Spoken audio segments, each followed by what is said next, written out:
कृषी विभाग अध्यक्ष महोदय, कृषी विभाग मागणी D3 बाब क्रमांक 42 पान क्रमांक 29 अध्यक्ष महोदय, लातूरचा जो व्हिडिओ तुम्ही बघितला, आम्ही बघितला, अख्ख्या महाराष्ट्रातले बघितला, अनेक लोकांनी मदत सुद्धा केली।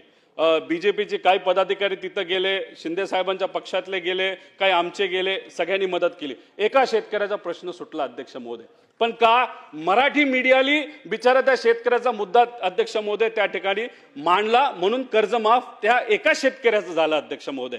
मी मीडियाला विनंती करतो, करोडो शेतकरी आज या महाराष्ट्रातले जे अडचणीत आहेत ना, सगळ्या करोडो शेतकऱ्याची बातमी माहिती लावा, म्हणजे प्रत्येक व्यक्ती तिथं जाईल, सरकार नाही गेलं तरी कोणी ना कोणीतरी तिथे जाईल आणि बिचारा त्या शेतकऱ्याचा अध्यक्ष महोदय प्रश्न सुटेल। पण हे होणार आहे का?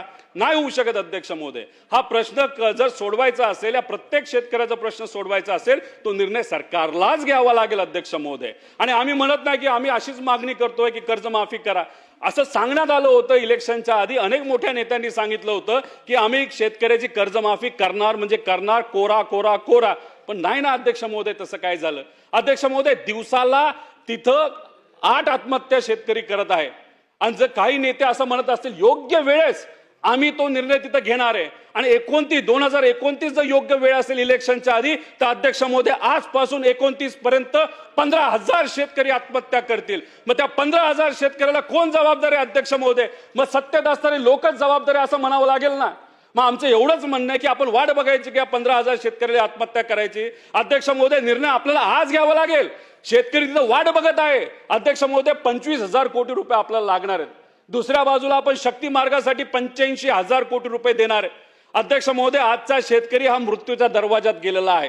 मी तिन्ही मोठ्या नेत्यांना विनंती करतो की आज आपण निर्णय घेतला तर अनेक शेतकऱ्यांचे जीव वाचणार आहे, अनेक शेतकऱ्यांना मदत होणार आहे। अहो, रोड वगैरे नंतर बांधू, रोड आपल्या 3 वर्षांनी बांधता येईल, पण एखाद्या शेतकऱ्याने जर आत्महत्या केली, निर्णय घेतला नाही तर वेगळं काही झालं, तर त्याला कोण अध्यक्ष महोदय जबाबदार असणार आहे? त्यामुळे विकास तर झाला पाहिजे, पण तो 3-4 वर्षांनी अध्यक्ष महोदय नंतर होईल। पण आज आमच्या या शेतकऱ्याला 25,000 कोटी रुपयाची कर्जमाफी अध्यक्ष महोदय झाली पाहिजे, असं या सरकारला त्या ठिकाणी मी विनंती करतो। त्याच्याबरोबर कृषी सन्मान योजना अध्यक्ष महोदय 3,000 रुपये वाढवले जातील असं सरकार आल्यानंतर काही नेते बोलले होते अध्यक्ष महोदय। हे 3,000 रुपये तुम्ही वाढवले, 5,500 कोटी रुपये लागणार आहेत। तेवढी मदत जर शेतकऱ्याला तुम्ही आज देऊ शकला, जो आज शेतकरी अडचणीत आहे, नक्कीच त्याची मदत ही त्या शेतकऱ्याला अध्यक्ष महोदय होईल।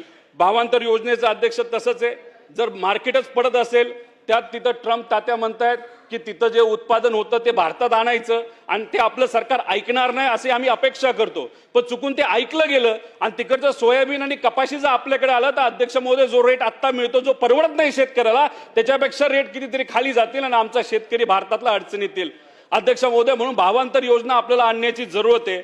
त्याच्यामध्ये सोयाबीन शेतकऱ्याला 4,000 कोटी लागतील, कापूस शेतकरीला 5,000 लागतील, कांदा शेतकऱ्याला 10,000 कोटी रुपये लागतील, टोटल 25,000 कोटी रुपये हे जर आपण प्रोव्हिजन करून ठेवलं, जेव्हा लागेल तेव्हा ते जर वापरलं, तर शेतकऱ्याला एक आत्मविश्वास राहील की मार्केट खाली आलं तरी आमचं सरकार आम्हाला अध्यक्ष महोदय त्या ठिकाणी मदत करते। म्हणून हे 25,000 कोटीचं प्रोव्हिजन या बजेटमध्ये या सरकारच्या माध्यमातून अध्यक्ष महोदय त्या ठिकाणी व्हावं। पीक विम्याच्या बाबतीत अध्यक्ष महोदय अनेक वेळा विषय मांडले, 3 वेळा तर याच सेशनमध्ये मी मांडले।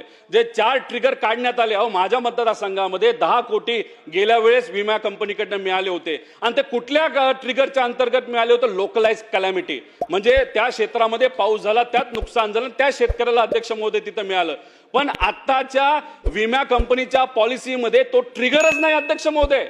तर गेल्या वेळेस जेव्हा आपण बघितलं होतं 3700 कोटी रुपये देण्यात आले होते, आणि त्यातला 78% पैसा हा या इतर ट्रिगरच्या बाबतीत दिला होता, म्हणजे जो ट्रिगर आज नाही।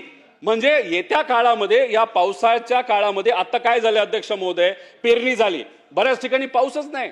मग पाऊस नसेल तर तिथं नुकसान झालं तर या विमा कंपनी त्या शेतकऱ्याला मदत करणार नाहीत। जिथं अतिवृष्टी झाली तिथं शेतकऱ्याला मदत ही विमा कंपनीकडनं या नवीन रूल प्रमाणे अध्यक्ष महोदय मिळणार नाही। तर मग सरकारने त्या विमा कंपनीला टेबलवर आणा, चर्चा करा, आणि जे 4 ट्रिगर वगळण्यात आलेले आहेत त्या कंपनीकडनं अध्यक्ष महोदय ते परत एकदा आणा। पण कदाचित काही लोकांचा असा अभ्यास आहे की आपल्या राज्याचे 2,000 कोटी वाचतील आणि केंद्र सरकारचे 3,000 कोटी वाचतील। 5,000 कोटी वाचवण्यासाठी या शेतकऱ्यांचं जर नुकसान आपण करणार असो, तर अध्यक्ष महोदय हे योग्य ठरणार नाही, त्यामुळे त्या बाबतीत लक्ष द्या। त्याच्याबरोबर अध्यक्ष महोदय जीएसटी भरपाईच्या बाबतीत अनेक जे सत्तेत पक्ष त्यांच्या जाहीरनाम्यामध्ये असं बोललं होतं की जीएसटीच्या मार्फत जो काय पैसा शेतकऱ्याकडनं घेतला जातो 50% आम्ही सरकार म्हणून त्या ठिकाणी माफ करू. अध्यक्ष महोदय, 14,000 कोटी रुपये हे जीएसटीच्या माध्यमातून या शेतकऱ्याच्या खिशातून पैसे सरकार घेत असतं. आता तो पैसा हे फक्त राज्य सरकारचं बोलतोय. 14,000 कोटी रुपये जर या सरकारकडे येत असते आणि तुम्ही शब्द दिला होता 50% आम्ही माफ करू, नाही तर परतावा शेतकऱ्याकडे देऊ, मग तुम्हाला 7,500 कोटी पर्यंत ही किंमत ही आमच्या शेतकऱ्याला अध्यक्ष महोदय त्या ठिकाणी द्यावी लागेल. अध्यक्ष महोदय, फक्त आमचं एवढंच म्हणणं आहे की हे जे धोरण केले जातात ते एसी मध्ये केले जातात, ते राबवावे तर लागतील. इलेक्शनच्या काळामध्ये आम्ही बोललो होतो, सत्तेत आल्यानंतर आम्हाला ते द्यावं लागलं असतं. आज हे लोकांच्या आशीर्वादाने सर्व सत्तेत आलेले आहेत. जो दिलेला शब्द तोच तर मात्र पूर्ण करायचा आहे.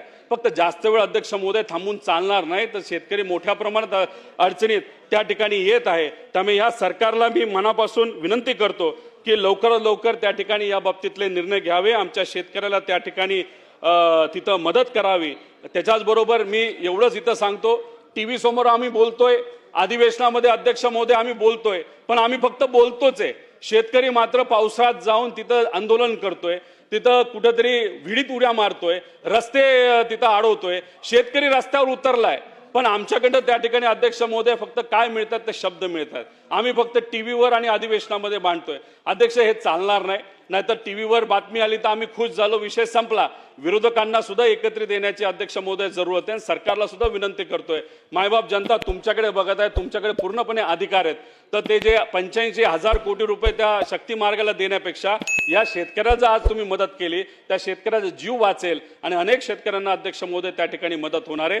त्यामुळे मी या सरकारला पुनश्च एकदा या विनंती करतो की आपण आमच्या मागण्यांकडे लक्ष द्यावं आणि हे ज्या मागण्या आहेत त्या सर्व मागण्या सर्वसामान्य लोकांच्या आहेत आणि तुम्ही याच्याकडे लक्ष द्याल असा विश्वास या ठिकाणी व्यक्त करतो. आणि आज तुम्ही बोलण्याची संधी दिली त्यासाठी मी मनापासून आपले आभार आहेत.